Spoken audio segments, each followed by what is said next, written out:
there, this is Karen. Welcome to part 2 of my editing video. I had a lot of questions regarding these portraits that I took, and so the two number one questions were how did I dodge and burn, which I covered in part 1 of the video, and the second was how do I get the natural vignette with the lighting. So I want to start, let's get right into it.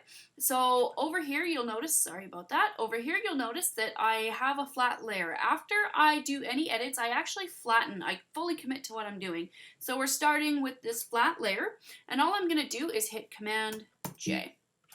Whoops, there we go, Command J. So I've created a duplicate layer. I'm going to create another one and just hide it for right now. So moving back to that first duplicate layer, I'm going to change the blend mode to overlay. And it gets quite dark, that's normal. I'm going to drop the opacity down to about 30%. And you'll notice if I turn this off, we're just getting a little bit more vibrant colors. I do not want those on the model though. So I'm going to take, make a mask there. I'm going to take a black brush, and then I'm going to, using an opacity of 100% but flow of 15, use quite a large brush because I'm up close on this model. Anywhere between 1400 and 1600 pixels is great. And I'm just going to begin masking it off on my model. So because I've got kind of a higher flow, this is going to go quite quickly. And it's okay to go over the edges because you want this to blend a little bit. So the other thing I'm going to do is take my brush and make it a little smaller and then go right along the highlights. This helps create leading lines towards my model. It draws focus towards her. So turning that off, you can see there. So you're getting a really, really small but natural vignette. I'm happy with that layer, so I'm going to move on. I'm going to turn that other duplicate layer on at the top. I'm going to change the blending mode to soft light. So again, this really darkens the image up. That's okay. I'm going to drop the opacity again. And again, using a large brush at around 1500 pixels, I'm going to go ahead, same opacity 100%, flow 15%, create my layer, and mask it off using my black brush. So again, I'm going to go right up to the top of the image. I'm actually going to mask off much more of this layer. First of all, I'm going to get most of the model, and it's okay if that does blend on her a little bit. But using a larger brush, I'm going to blend more towards the outsides, things like that. So I've got some details in the back there, those beautiful greens that I want to pull forward, everything like that. That corner feels a little dark, so I'm just going to keep moving along, blending until I'm happy. All right? So just to put these into a group, just to get rid of them, there we go. So we've got my vignette layers right there, just like that. So after the vignette, the next natural step I move towards is adding the light beam. I do this by creating a new layer, which on a Mac is Shift-Command-N. There we go, layer 2. And all I'm going to do is select my gradient tool, and then a nice soft yellow, which I've actually pretty much got what I want here.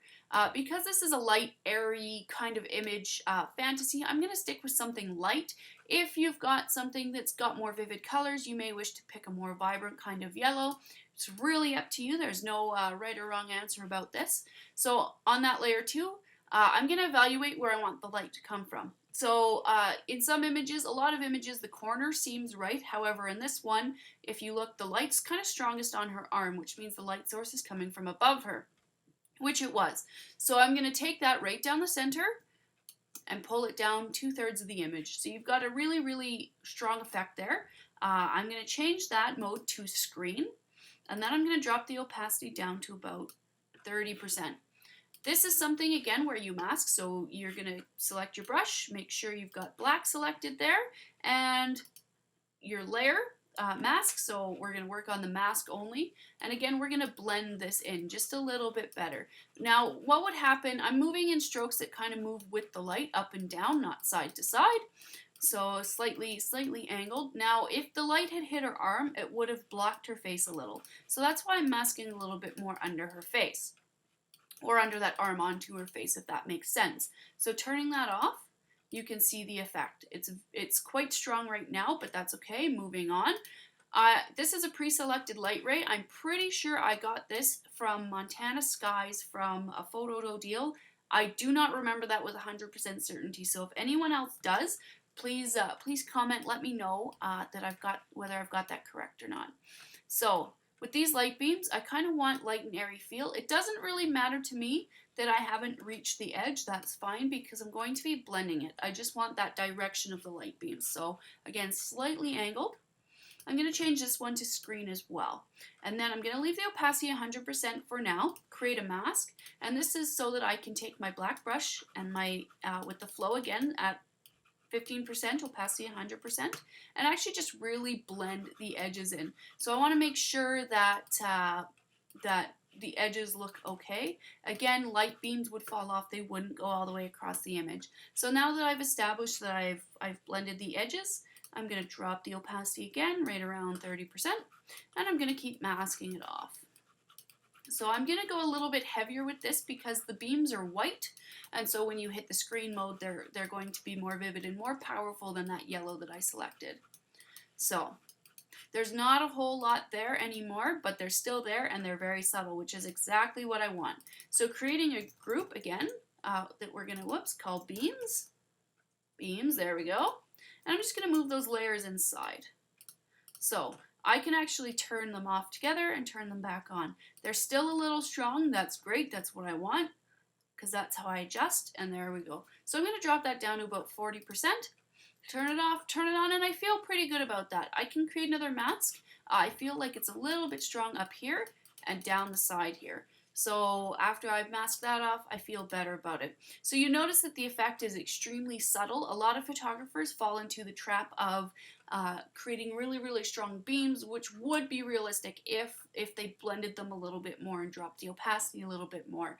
So that's the real trick to the beam. So again, going back to the image, we have the vignette, which we've applied, and then the beams. And that's it. Thanks for watching the video. If you like this video or got value, give it a thumbs up, comment, and share it around. I've also included my social media links in the details portion of this video. Find me on Facebook, follow me on Instagram and Twitter. Reach out to me and don't be shy. If you've got questions, I'd love to help you out. Or if you've got an idea for a tutorial, I'd like to hear it so I can make a video for you. Please show some love to my model, Tara Lynn Kate. I've included her Instagram link in the comments as well. Thank you for watching and have a great day.